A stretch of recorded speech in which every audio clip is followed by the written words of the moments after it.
आप जाओगे अतिथि, जिसके लेखक हैं शरद जोशी। इस पाठ में लेखक ने बताया है कि किस तरह एक अतिथि जो है बिना पूर्व सूचना के उनके घर आते हैं और 4 दिनों तक लगातार उनके घर में रहते हैं। वैसे तो हमारे देश में अतिथि को देवतुल्य माना जाता है, देवता के समान माना जाता है और कहा जाता है अतिथि देवो भव, अर्थात अतिथि जो है वह देवता के समान है। पर अतिथि देवता समान कब होते हैं? जब वह आए, दर्शन दें और चले जाएं। प्रस्तुत पाठ में लेखक के घर जो अतिथि आए हैं वो बिना पूर्व सूचना के उनके घर आए हैं और ऐसे अतिथि ये सोचते हैं कि चाहे कुछ भी हो, मेजबान को उनकी खातिरदारी कितनी ही भारी क्यों न पड़े, लेकिन वो मेजबान के घर बिना किसी रोक टोक के आराम से रहते हैं। प्रस्तुत पाठ में लेखक ने यही बताया है कि ऐसे अतिथि के बारे में जो मेजबान हैं उनकी क्या सोच हो जाती है। अब उन्हें देवता के समान नहीं लगते अतिथि, बल्कि राक्षस तुल्य नजर आते हैं। पाठ को और भी विस्तार से समझते हैं। अतिथि का आगमन। जैसे ही अतिथि का आगमन होता है, अतिथि के लेखक के घर आता है, तो लेखक जो है वो उनकी खूब सेवा करते हैं। लेकिन धीरे धीरे अतिथि 4 दिनों तक उनके घर रह जाता है, 4 दिनों तक उनके घर से नहीं जाता है। लेखक अतिथि के सामने कैलेंडर के पन्ने पलटता है। क्यों? ताकि सांकेतिक रूप से उन्हें बता सके कि आपको मेरे घर में रुके हुए 4 दिन हो चुके हैं और आपको अब अपने घर वापस लौट जाना चाहिए। इसलिए वह अतिथि के सामने बार बार कैलेंडर के पन्ने पलटकर तारीखें दिखाता है कि अतिथि, यदि तुम्हें गिनती आती है तो तुम खुद ही गणना कर लो कि तुम्हें हमारे घर रुके 4 दिन हो चुके हैं। मैंने अभी बताया कि सांकेतिक रूप से वह अतिथि को अपने घर जाने के लिए कहते हैं कि वह अपने घर वापस लौट जाए। आतिथ्य का जो उत्साह है वह लेखक और उनकी पत्नी के मन में समाप्त हो चुका है। जो आतिथ्य यानी अतिथि के सत्कार का उत्साह है वह लेखक के मन में बिल्कुल ही समाप्त हो गया है। अब वह अतिथि का सत्कार नहीं कर पा रहे हैं। जैसे ही लेखक ने देखा कि अतिथि उनके घर 4 दिनों तक रुके हैं, तो लेखक का बटुआ कांप गया। लेखक का बटुआ कांप जाने का अर्थ क्या है कि लेखक की आर्थिक स्थिति ठीक अब नहीं रह पाएगी, उनकी आर्थिक स्थिति डावाडोल हो जाएगी, क्योंकि लेखक मध्यम वर्गीय हैं। फिर भी अतिथि सत्कार में उन्होंने लंच और उच्च वर्गीय रूप देकर डिनर बनवाया। साथ ही साथ मेहमान के लिए मिठाइयां भी बनवाएं, तरह तरह की मिठाइयां बनवाएं ताकि अतिथि जो है वह प्रसन्न रहे। अतिथि को सिनेमा भी दिखाया और उसकी शानदार रूप से मेहमान नवाजी की गई। परंतु अतिथि जो है वह अब लेखक के घर से जाना ही नहीं चाह रहा और 4 दिनों तक निसंकोच वह लेखक के घर में रहता है। आगे समझते हैं।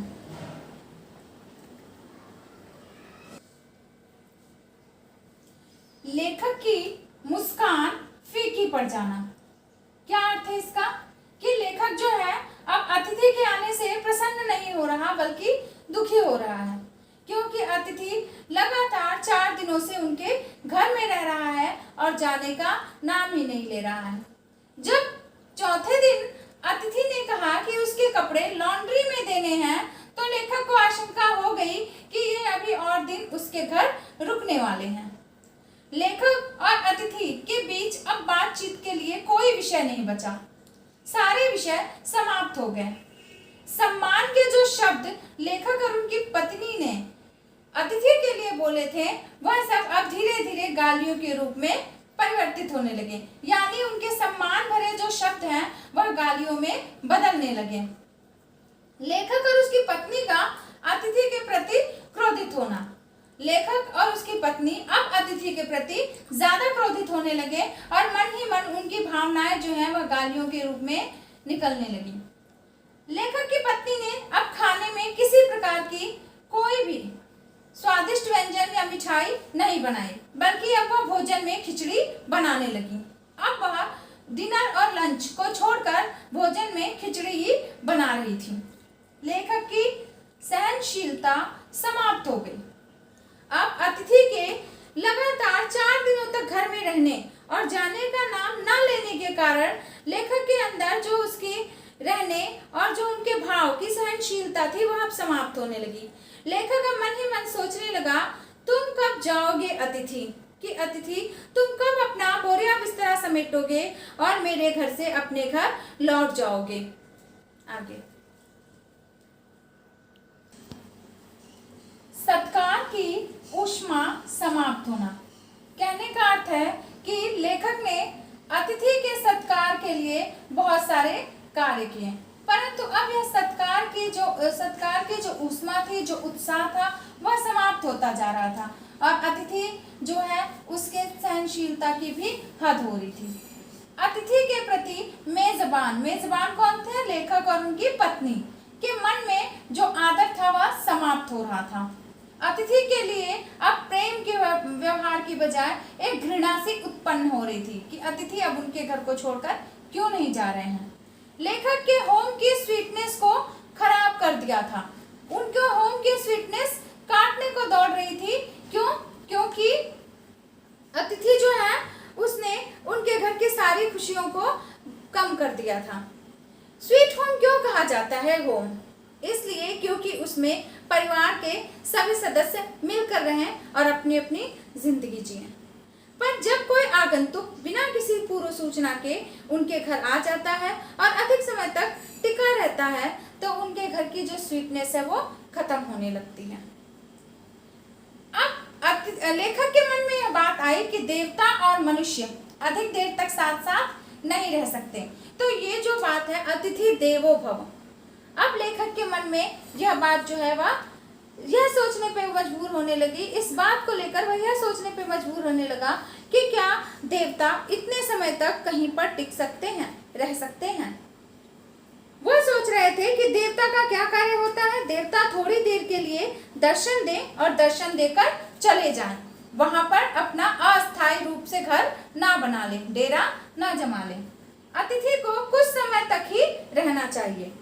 लेखक कहना चाहते हैं कि अतिथि को भी अपना देवत्व नहीं खोना चाहिए, अतिथि को भी, मेहमान को भी देवता बनकर रहना चाहिए और ज्यादा दिन तक किसी के घर पे रहकर बोझ नहीं बनना चाहिए। मनुष्य, क्योंकि मनुष्य जो है वह देवता के साथ ज्यादा दिनों तक नहीं रह सकता। लेखक के कहना है कि मनुष्य जो है वह कुछ ही समय तक देवता के साथ रह सकता है। तो अब उसे अतिथि देवता नहीं दिखाई दे रहा था बल्कि राक्षस के रूप में दिखाई दे रहा था और अब उसके मन में अतिथि के प्रति जो भी सम्मान भाव था, जो भी प्रेम भाव था, वह समाप्त हो रहा था। लेखक के मन में अब बार बार अतिथि के प्रति एक ही बात उभर रही थी कि अतिथि अगर कल हमारे घर से नहीं गया तो मैं उसका बोरिया बिस्तरा बांधकर उसे गेट आउट कह दूंगा, यानी उसे घर से बाहर निकाल दूंगा। यह कहानी या कह लीजिए कि प्रस्तुत व्यंग हमें यह समझाने का प्रयास करता है कि हमें किसी के घर में भी अगर मेहमान बनकर जाना है, अतिथि बनकर जाना है, तो हमें उनके घर की स्वीटनेस को समाप्त नहीं करना है। हमें बस कुछ ही समय तक उनके घर रहना है, कुछ ही समय तक, यानी जाना है, मिलना है, सबके विषय में पूछकर, सबका हाल चाल लेकर और अपने घर वापस लौट जाना है। किसी पर आर्थिक रूप से बोझ नहीं बनना है, किसी के प्रेम व्यवहार को समाप्त नहीं करना चाहिए। अच्छा अतिथि वही होता है जो पूर्व सूचना दे और पूर्व सूचना देने के बाद कुछ ही समय तक मेजबान के घर रुके। ये नहीं कि बिना सूचना दिए मेजबान के घर पहुंच जाए और बहुत दिनों तक उनके घर में अस्थायी रूप से अपना घर बना ले, उनके घर को ही अपना घर समझ लें। इस पाठ में लेखक ने जब अतिथि के आने पर खूब स्वागत किया, परंतु जब अतिथि उसके घर से जाने का नाम नहीं ले रहे थे तो अंत में लेखक के मन में एक ही बात आई कि अगर कल अतिथि मेरे घर से नहीं गया तो मैं उसे गेट आउट कह दूंगा, अर्थात उसे बाहर का रास्ता दिखा दूंगा। और यह सब अतिथि इस भावना को क्यों प्रेरित किया? क्योंकि अतिथि उनके घर में बहुत दिनों तक रह गया था। धन्यवाद।